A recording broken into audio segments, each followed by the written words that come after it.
피터 드러커라는 분이 계십니다. 누군가 이렇게 소개를 할 때 누구의 아버지, 무엇의 아버지 이런 별명이 붙으면 그 분야에 굉장히 권위가 있고 전문가를 지칭을 합니다. 근데 이분은 경영학의 아버지라는 별명을 가지고 있습니다. 현대 경영학을 세우신 분입니다. 이분이 자신의 인생에서 강력한 영향을 받았던 것에 대해서 기록해 놓은 글을 본 적이 있습니다. 그가 대학생 때에 베르디가 작곡한 팔스타프라는 곡을 들으면서 깊은 감명을 받았다고 합니다. 이 팔스타프는 베르디가 80세에 작곡한 곡입니다. 이 곡이 너무 깊은 울림이 되니까 베르디가 누군지 또 이 곡은 어떻게 지었는지를 찾아본 거예요. 그런데 이 곡보다도 더 깊은 감명을 주는 베르디의 인터뷰를 발견을 했습니다. 이렇게 되어 있습니다. 나는 작곡가로서 평생 완벽을 추구해왔다. 그러나 작곡을 끝날 때마다 아쉬움이 남았다. 그래서 내게는 분명 한 번 더 도전해야 한다는 의무감이 남아있다. 다음 곡을 쓸 때는 반드시 그 부족한 부분을 채우겠다고 결심한다. 80세가 넘는 분이 이런 결심을 한 것을 보고 피터 드러커가 그 젊은 날에 결단을 하나 합니다. 이렇게 결심을 합니다. 나는 죽을 때까지 전성기가 끝나지 않도록 하겠다. 항상 더 완벽해지기 위해 노력하겠다. 그리고 그 삶을 위해서 열심히 경주를 한 거예요. 그리고 2004년인가 인터뷰를 하는 중에 한 분이 질문을 했어요. 이렇게 질문을 했습니다. 선생님께서는 평생 40권에 가까운 명절을 남기셨는데 어떤 책이 가장 훌륭합니까? 그러자 피터 드러커가 이렇게 말했습니다. 다음에 쓸 책이요. 2004년에 피터 드러커의 나이가 94세였습니다. 94세인 분이 여전히 꿈을 꾸고 있는 거예요. 더 나은 책을 쓸 수 있다라는 그런 꿈을 가지고 있는 것. 저는 이분이 너무 부러운 거예요. 94세가 됐는데도 여전히 꿈꾸고 있다라는 게 너무너무 부러운 것입니다. 그리고 그분이 그 결심했던 대로 진짜 죽을 때까지 그런 전성기를 구가하면서 삶을 살았던 거죠. 그리고 그 다음 해에 이분이 소천을 하셨습니다. 우리가 하나님 앞에 똑같은 인생을 한 번 살아갑니다. 한 번 살아가는 인생인데 우리도 이 피터 드러커처럼 꿈을 꾸면서 살았으면 좋겠습니다. 왕년에 내 신앙이 어땠다라는 것을 울고 먹는 인생이 아니고 지금 내 인생의 신앙의 전성기다라고 얘기하고 그리고 앞으로는 점점 더 풍성한 전성기가 될 것이라는 이 꿈을 가지고서 하나님 앞에 살아가는 은혜가 있었으면 좋겠습니다. 그래서 우리도 이런 피터 드러커처럼 결단을 하면 좋겠다고 생각을 해요. 나는 죽을 때까지 신앙의 전성기가 끝나지 않도록 하겠다. 항상 꿈꾸는 인생이 되게 하겠다. 이 결단이 오늘 우리의 결단이 되었으면 좋겠습니다. 우리가 3주째 이사야의 소명에 대해서 살펴보고 있습니다. 지난 2주간 이사야가 경험했던 것을 두 가지 살펴보았습니다. 첫 번째로 이사야가 경험했던 것은 하나님의 영광을 보는 감격이었습니다. 성전에 기도하러 올라갔었을 때 하나님의 보좌 위에 앉아 계신 그 영광을 보았습니다. 그리고 온 땅에 충만하신 영광을 보았습니다. 그래서 이사야는 하나님이 자기가 생각한 것보다 훨씬 가까이서 자기를 다스리고 있다는 것을 경험을 했습니다. 두 번째로 경험한 것은 변화를 경험을 했습니다. 이사야가 하나님의 영광을 보니까 자기 자신의 깊은 허물이 발견이 됐습니다. 그래서 하나님 앞에 회개했습니다. 선지자로서 남에게 메시지를 전하는 그 일을 하기에 앞서서 자기에게 은혜가 필요하다는 거죠. 자기에게 변화가 필요하다는 거예요. 그것을 깨닫고서 하나님 앞에 회개를 한 것입니다. 그러자 하나님께서 천사를 통해서 그의 죄를 씻어주고 다시 새롭게 해주셨습니다. 이렇게 변화를 경험한 후에 이사야가 어떻게 했는지가 오늘 우리가 본 말씀에 나와 있습니다. 이사야는 이런 변화를 경험한 후에 하나님의 마음이 어떠한지를 알게 되어집니다. 8절입니다.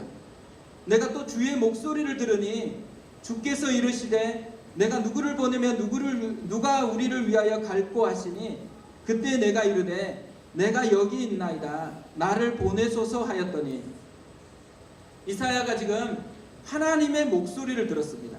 내가 누구를 보내며 누가 우리를 위하여 갈꼬. 이 하나님의 음성을 통해서 이사야는 하나님의 마음이 어디에 있는지를 느꼈어요. 하나님은 지금 하나님의 꿈을 품고서 하나님을 위해 살아갈 그 사람을 찾고 있다는 거죠. 그때 이사야가 대답을 합니다. 내가 여기 있나이다 나를 보내소서. 이 이사야의 대답을 바꾸면 이런 말이 되어집니다. 하나님, 내가 여기 있습니다. 나도 하나님의 꿈을 꾸고 싶습니다. 나도 하나님의 꿈에 참여하게 해 주옵소서. 그리고 이때부터 이사야는 하나님의 꿈을 꾸는 사람이 되어집니다. 저는 이런 이사야의 모습을 묵상하다가요, 지난주에 했던 인터뷰가 생각이 났습니다. 분당 우리 교회에 매달마다 발행되는 우리지가 있습니다. 내년 1월에 이제 저희 하늘꿈 교회에 대한 소개를 하기 위해서 지난주에 인터뷰를 했습니다. 많은 질문 중에 하나가 이것입니다. 교회 이름을 어떻게 지었는지를 물었습니다. 사실 처음에는 모든 성도들과 다 함께 이름을 지으려고 했거든요. 근데 목사님께서 작년에 갑자기 지어가고 교회 이름은 짓고 출발하는 게 좋겠다고 얘기를 하는 거예요. 그러면서 지역은 어디로 갈 건지를 물었습니다. 갑자기 어디로 갈 건지를 물으니까 좀 당황스럽더라고요. 그러면서 이제 많은 교육자들이 추천해 주었던 곳이 있었어요. 주로 다 신도시들이거든요. 그래서 신도시로 좀 알아보겠다고 그렇게 목사님께 말씀을 드렸습니다. 그러자 목사님께서 동천동은 어떻게 했니? 동천동 한번 알아봐라. 이렇게 말씀을 하시는 거예요. 그런데도 한번 생각해 보겠다고 그렇게 하고 나왔어요. 집에 이제 제자리로 돌아가서 네이버에다가 제가 추천받은 신도시 한 지역을 검색을 하면서 교회 이렇게 쳤어요. 그러니까 진짜 그렇게 넓은 블럭이 아니거든요. 조그만 블럭인데도 134개 정도가 나오는 거예요. 그래서 제가 이 한 교회를 찾아보다가 한 사람 한 사람이 새로운 꿈을 꾸고서 개척을 시작한 거예요. 근데 저는 분당 우리 교회에서 분립 개척을 하잖아요. 분당 우리 교회에서 분립 개척을 하는 그 사람이 그런 신도시에서 개척을 하게 되어지면 많은 새로운 꿈을 가지고 출발한 분들이 너무 힘들겠다는 생각이 드는 거예요. 그래서 하나님이 이건 기뻐하지 않는 일이다라고 생각이 되어져서 신도시로 가는 것을 다 내려놓았습니다. 그리고 나서 목사님이 했던 말, 동천동 한번 알아보라. 그래서 동천동을 알아봤어요.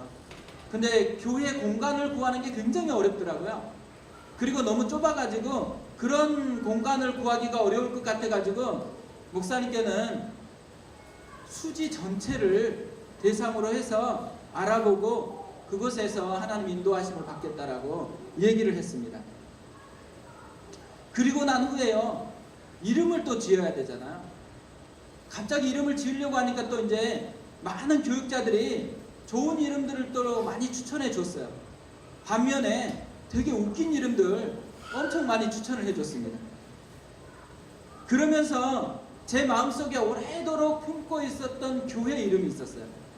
그 이름으로 나는 해야 되겠다 이렇게 생각했는데 그 이름이 뭐냐면 누림과 나눔의 교회입니다.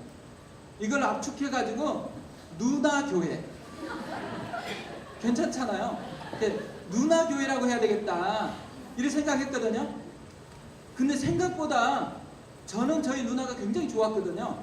그 누나에 대한 안 좋은 추억을 가진 분들이 많더라고요. 그 누나가 없는 분들이 되게 많아요. 그래서 할 수 없이 이 이름을 적었습니다. 그리고 나서 저에게 또 영감을 주었었던 공원이 하늘공원이에요. 그래서 하늘정원 교회라고 해야 되겠다. 제가 아내한테 이렇게 얘기했어요. 그랬더니만 아내가 장례식장 분위기가 난다고 얘기했어요. 그래서 제가 또 찾아봤어요. 하늘정원 교회, 이게 하늘정원을 찾더니만 거의 대부분이 추모공원이에요. 할 수 없이 하늘정원도 이렇게 없앴습니다. 그때에 이제 첫 번째 기도회 설교를 준비하고 있었거든요. 에스라 말씀을 준비하는데 에스라 말씀에서 하나님이 저에게 주었던 타이틀, 하나님의 꿈을 꾸는 사람들, 이 타이틀이 제 마음에 들어와서 그러면 하나님의 꿈 교회라고 해야 되겠다. 그래서 하나님의 꿈 교회입니다. 이러니까 좀 약간 이단스럽고 이상해가지고 그러면 발음이 조금 좋은 하늘꿈 교회라고 해야 되겠다. 그래서 하늘꿈 교회라고 정했어요. 그 다음에 또 생각하려고 하니까 별로 사람들이 좋아하지 않더라고요. 더 좋은 이름을 구할까 하다가 생각을 바꿨어요. 어떤 생각으로 바꿨냐면 껍데기 이름이 중요한 게 아니고 어떤 내용을 채우는가가 더 중요하겠다 생각이 들어서 내용을 풍성하게 채우는 교회가 되게 해야 되겠다, 이 결심을 했습니다. 사람들도 보면요, 이름값을 못하는 사람이 많아요. 이름은 되게 멋진데 삶은 되게 별로 좋지 않아요. 근데 삶이 좋으면요, 이름이 엄청 촌스러운데도 사람들은 전부 다 이름이 좋다고 그래요. 저희 꿈은 이제 바뀌었어요.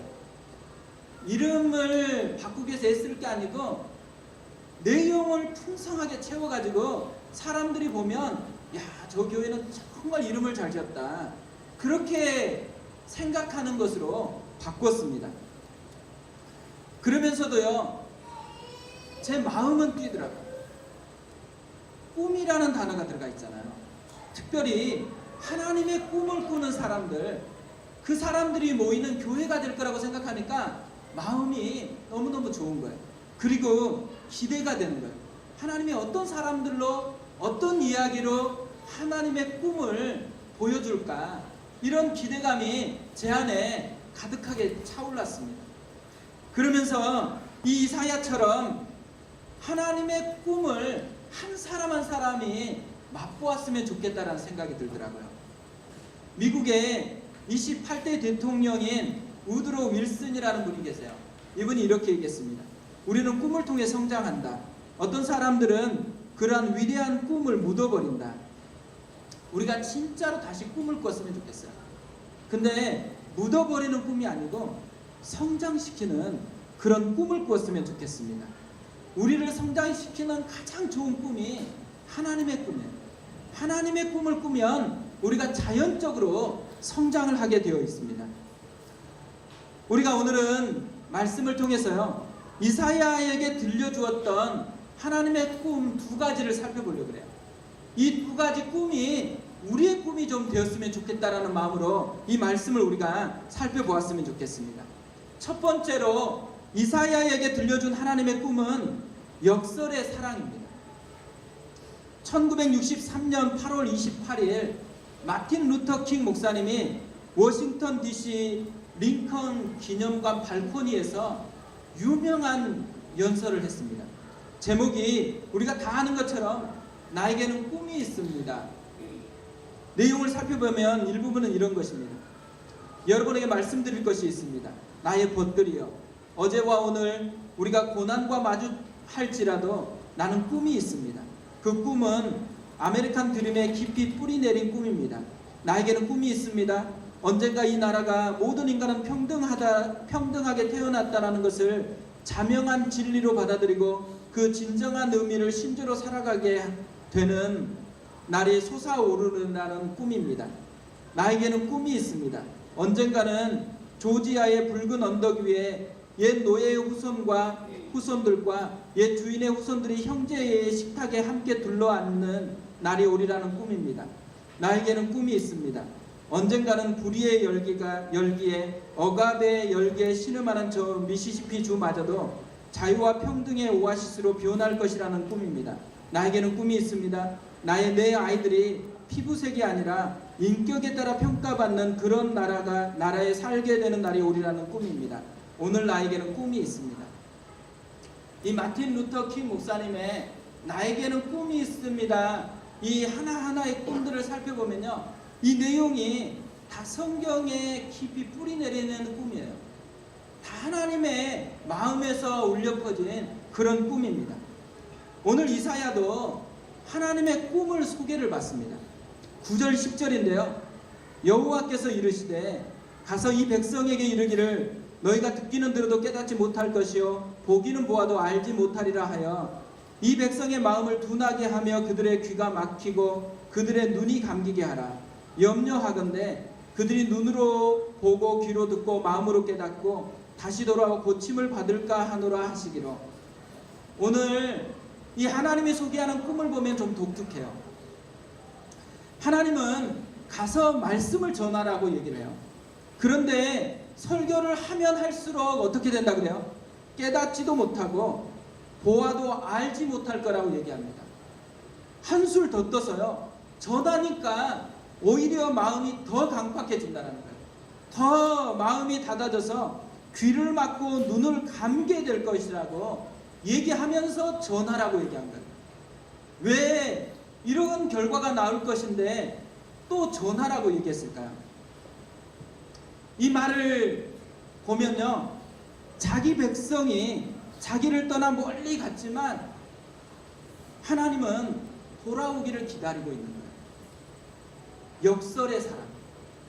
이렇게 얘기하지만 하나님의 마음 깊이에는 그 한 영혼이라도 좀 돌아왔으면 좋겠는 거예요. 그 영혼이 귀를 열고 하나님의 음성을 좀 들었으면 좋겠는 거예요. 그리고 진짜 하나님의 풍성함을 좀 자기 것으로 누렸으면 좋겠다라는 거예요. 그 마음을 가지고 화를 내는 것처럼 역설의 사랑을 지금 이야기하고 있는 것이죠. 누가복음 15장에 보면 예수님은 탕부 하나님을 소개합니다. 탕자가 자기 마음대로 살려고 했기 때문에 유산을 달라고 해서 아버지를 떠납니다. 먼 곳으로 가서 허랑방탕하게 가지고 왔던 모든 유산을 다 탕진해버립니다. 아버지는요, 사람들을 통해서 자기 아들이 어떻게 살아가고 있는지 하나하나 이야기를 들어요. 허랑방탕하게 지금 몸이 망가지면서 그렇게 다 무너지고 있다라는 이야기를 들어요. 그런데 그때 아버지가 분노하고 잡으러 쫓아가는 게 아니에요. 뭘 해요? 아들이 돌아올 걸 기다리면서 새로운 신발을 준비해요.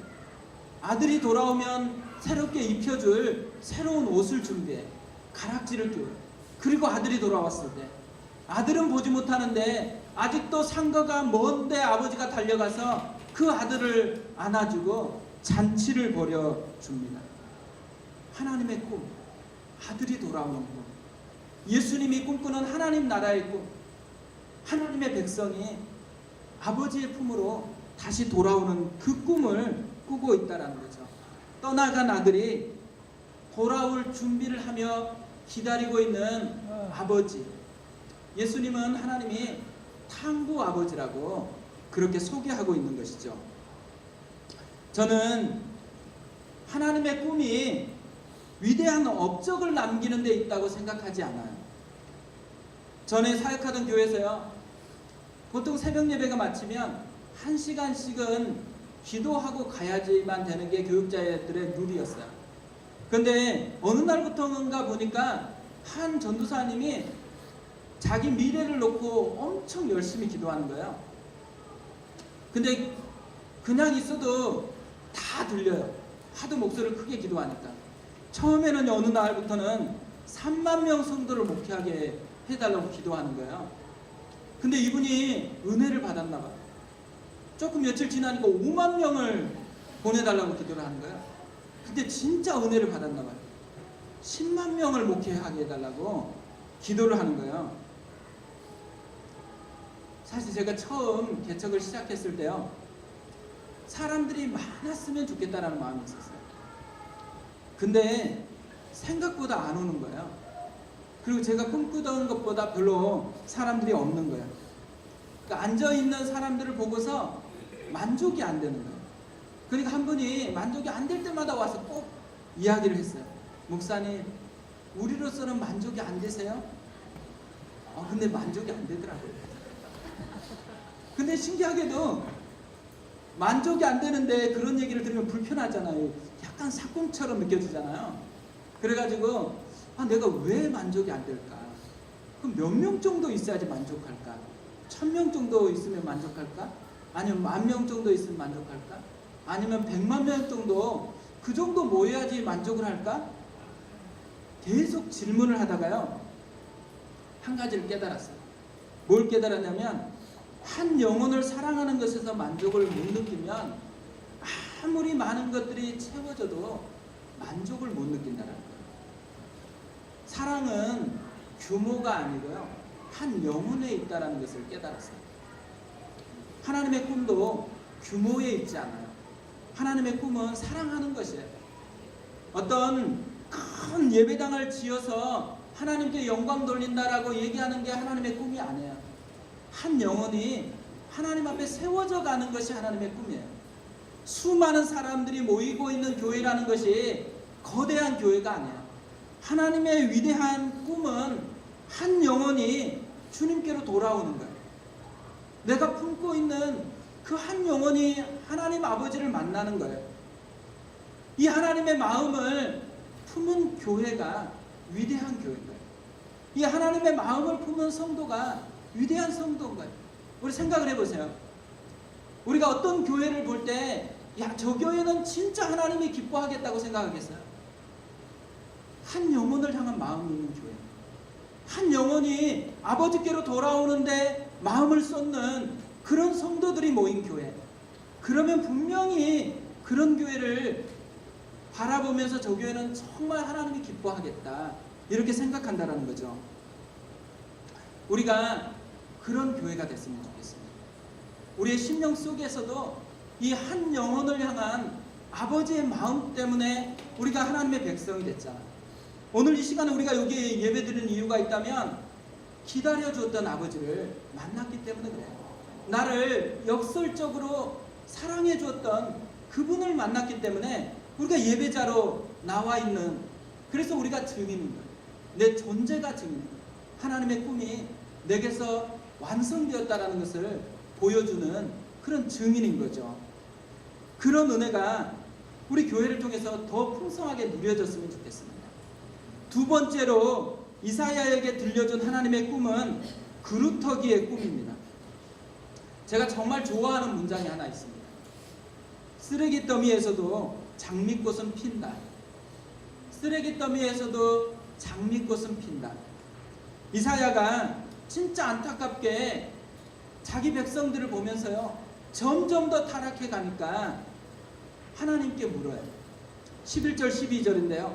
내가 이르되 주여 어느 때까지니까 하였더니 주께서 대답하시되 성읍들은 황폐하여 주민이 없으며 가옥들에는 사람이 없고 이 토지는 황폐하게 되며 여호와께서 사람들을 멀리 옮기셔서 이 땅 가운데 황폐한 곳이 많을 때까지니라.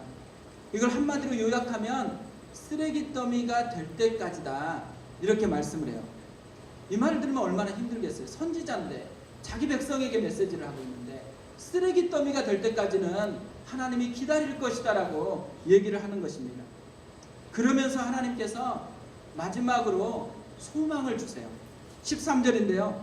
그 중에 10분의 1이 아직 남아있을지라도 이것도 황폐하게 될 것이나 밤나무와 상수리나무가 배임을 당하여도 그 그루터기는 남아있는 것 같이 거룩한 씨가 이 땅의 그루터기니라 하시더라. 눈으로 봤을 때는 뿌리채 뽑혀서 다 없어진 버린 것 같은데 그루터기가 남아있다는 거예요. 그루터기의 꿈을 말씀을 하고 있는 거예요. 그루터기는 시간이 지나면 다시 나무로 자라나게 되어 있습니다. 다 망한 것 같은데 회복할 그 꿈이 남아있다는 거죠. 정말 쓰레기 더미 같은데 장미꽃을 피우겠다라는 하나님의 마음이 담겨 있는 것입니다. 이 그루터기의 꿈이 뭐예요? 회복의 꿈이죠. 다시 일으켜 세우고 싶은 거예요. 그러니까 우리가 사업이 힘들거나 관계가 힘들거나 여러 가지 힘든 문제가 우리 가운데 주어지면 마치 우리가 쓰레기더미 위에 앉아 있는 것 같아요. 그때 하나님께서 우리에게 말씀하는 거예요. 쓰레기더미 위에서 다시 장미꽃을 피울 것이다. 그루터기가 남아있다. 회복의 꿈이 나에게 남아있다. 이것이 하나님이 우리에게 말씀하는, 이사야에게 전달하는 꿈이었습니다. 제가 등록신방을 하다가 발견한 게 있어요. 등록신방을 하면 항상 묻는 질문이 이거예요. 어떻게 등록하게 되는지, 어떻게 우리 교회에 오게 됐는지 항상 질문을 합니다. 그런데 의외로 많은 분들이요, 우리 교회를 등록한 이유를 뭐라고 얘기했냐면 다시 신앙생활을 잘해보고 싶다라는 거예요. 더 깊은 성장을 꿈꾸면서 우리 교회에 등록했다라는 거예요. 근데 신앙생활이 더 건강하게 자라나려면 상식적으로는 큰 교회를 가야 되잖아요. 시스템이 잘 갖춰져 있고 또 여러 가지 유익을 누릴 수 있는 것들이 많은 그런 교회를 가야 되는데, 우리 교회에 와서 예배를 드리면서 어떤 마음의 터치가 있었기 때문에 우리 교회에서 더 신앙생활을 잘할 거라고 생각해서 등록을 했을까요? 저는 이 이야기를 들으면서요, 하나님의 마음이 느껴집니다. 교회를 향한 하나님의 꿈이 느껴지는 거예요. 하나님께서 우리 교회를 통해서 꿈을 꾸고 있다는 거죠. 이 땅의 교회들이 지금 쓰레기 더미 위에 앉아 있는 것 같아요. 많은 잘못도 했고 여러 가지 문제도 일으켰기 때문에 그 문제가 결국 쓰레기가 되었지만, 그럼에도 불구하고 순전함으로 하나님 앞에 예배드리는 교회가 많거든요. 그럼에도 불구하고 함께 악취 풍기는 쓰레기 더미 위에 있는 것 같은 그런 현실에 우리가 살아가고 있습니다. 그런 현재에 하나님이 하늘꿈 교회라는 교회를 세우셨어요. 그러면서 꿈을 꾸는 거죠. 복음이 진짜 생명이라는 것을 보여주고 싶어하는, 그러니까 그루터기의 꿈을 꾸는 거예요. 다시 되살릴 수 있고 하나님의 나라가 다시 우리 속에서 역사한다라는 것을 사람들에게 알려주고 싶어하는 그런 꿈을 꾸기 때문에 한 사람 한 사람이 그 꿈을 느낀다라고 생각합니다. 하나님의 임재, 하나님의 다스리심, 하나님의 마음을 느끼기 때문에 이 교회에서 그렇게 될 거라는 기대감을 가지고서 등록하는 것이잖아요. 그래서 제 마음에도 훨씬 하나님 앞에 더 가까이 가야 되겠다는 생각을 갖습니다. 더 주님을 사랑해야 되겠다. 그리고 진짜 주님을 의지해야 되겠다. 왜냐하면 나에게 능력이 있는 게 아니잖아요. 내게 선한 게 없어요. 주님만이 우리의 능력입니다. 그리고 사람들이 온 유일한 이유는 저의 얼굴 보려고 온 사람 한 명도 없어요. 아니면 정우성 씨 보러 가도 왜 저를 보러 오겠어요? 근데 저를 보러 오는 이유가 있다면 뭐가 있어요? 제 안에 예수가 있기 때문에. 예수님이 함께하는 교회이기 때문에 우리가 그 예수를 만나기 위해서 오는 것이잖아요. 그래서 몸된 교회 속에서 진짜 예수님을 누리는 그런 은혜가 있었으면 좋겠다라는 마음이 들어집니다. 그러면서 간절하게 열망하는 한 가지가 뭐냐면 다음 세대들, 우리 아이들이 진짜 예수를 경험했으면 좋겠어요. 저는 우리 아이들 중에 제 딸들이 둘이 있잖아요. 올해 5월달인가 하나님이 저희 마음속에 강력하게 우리 딸을 위해서 기도해야 된다는 마음을 준 거예요. 특별히 우리 희수를 위해서 기도해야 되겠다는 마음이 들었습니다. 왜 그런 마음이 들었냐면요, 내 교육으로 영혼을 바꿀 수 없다라는 생각이 들었어요. 그러면서 이 아이에게 진짜 필요한 것은 아빠도 필요하지만 아빠 이상의 예수님이 필요하다. 수련회를 앞두고 있고 또 교회 생활도 재밌게 잘하고 있다고 하는데 재미 이상의 은혜를 누렸으면 좋겠다라는 마음이 드니까 그날 기도하고 그 다음날 우리 희수에게 선포를 했어요. 아빠가 특별하게 기도하기로 시작했다. 그리고 아빠만 기도하는 게 아니라 엄마랑 동생이랑 같이 밤마다 기도하기로 그렇게 결심을 했다. 근데 이게 우리 딸에게만 해당하는 게 아니에요. 모두가 가족이잖아. 한 아이들 속에 진짜 예수를 경험했으면 좋겠어요. 세상에서 예수를 만난 것보다 더 행복한 경험은 없는 것 같습니다. 그 깊은 행복감을 아이들이 누렸으면 좋겠어요. 그것이 우리 교회를 세운 하나님의 꿈이라고 생각해요. 그것이 그루터기의 꿈이라고 생각을 합니다. 그런 은혜가 우리에게 있었으면 좋겠어요. 사실 이사야에게 하나님께서 이 꿈을 전달해 주잖아요. 그런데 이 전달하는 이 꿈의 내용이 이사야에게는 사실은 되게 버거운 것입니다. 전하면 사람이 변화되는 게 아니고 전하면 점점 귀를 막을 거라고 하니까. 그럼에도 불구하고요, 이사야가 이 꿈을 가지고서 자신의 사역을 충만하게 완주를 해요. 어디에서 그런 힘이 있었을까? 오늘 이사야 6장이 그것을 얘기해줘요. 하나님의 영광을 본 것, 그리고 자기를 변화시켜 주신 하나님의 은혜를 맛본 것, 그리고 또 하나 하나님의 마음을 느낀 것, 하나님과 마음이 하나 되는 소통을 느낀 것. 하나님은 다윗을 만났을 때 이렇게 이야기합니다. 내가 이새의 아들 다윗을 만나니 내 마음에 맞는 사람이라 내 뜻을 다 이루리라. 마음에 맞는 사람을 하나님이 만나면 모든 꿈을 그 사람을 통해서 다 이루어 주시겠다라고 약속을 하셨습니다. 이사야가 그런 사람이었어요. 하나님과 마음이 맞는 사람이었습니다. 우리가 이번 한 주간 지내면서요, 이사야 같이 하나님의 은혜를 경험했으면 좋겠습니다. 우리 가까이 충만하게 함께 하시는 하나님의 영광을 보았으면 좋겠어요. 그리고 내 영혼을 변화시키기 위해서 십자가에서 피 흘려 죽으신 그 은혜를 우리가 경험했으면 좋겠습니다. 그리고 그 은혜 때문에 하나님의 마음이 느껴졌으면 좋겠어요. 나를 향한 하나님의 마음, 우리 가정을 향한 하나님의 마음, 이 시대를 향한 하나님의 마음이 느껴졌으면 좋겠어요. 그리고 그 마음을 품고서 하나님 앞에서 꿈을 꾸면서 살아가는 그런 인생이 되었으면 좋겠습니다.